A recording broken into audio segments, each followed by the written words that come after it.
ருத்ரா, நீங்க ஃபீல் பண்ணாதீங்க. எப்படி ஃபீல் பண்ணாம இருக்க முடியும்? என் பொண்ணு எதிரிலே இருந்தோம் என்னை பத்தி எதுவுமே தெரியாம இருக்காளே. எப்படி நான் ஃபீல் பண்ணாம இருக்க முடியும்?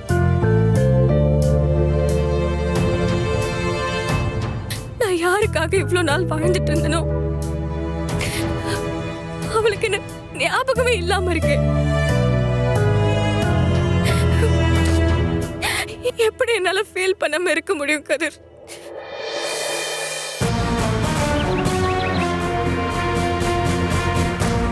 எனக்கு ரொம்ப வேதனையா இருக்கு. உங்க முன்னாடிலாம் அழக்கூடாதுன்னு நினைக்கிறேன். ஆனா என்னால எனக்கு கண்ட்ரோல் பண்ணிக்க முடியல. இது ருத்ரா, எனக்கு தெரிஞ்ச டாக்டர் ஒருத்தர் இருக்காரு.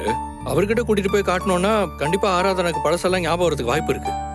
சார், உடனே கூப்பிட்டு போலாம் சார். இப்பவே பாப்பா கூட்டிட்டு போய் பார்க்கலாம் சார். கூட்டிட்டு போய் காட்டிடலாமா?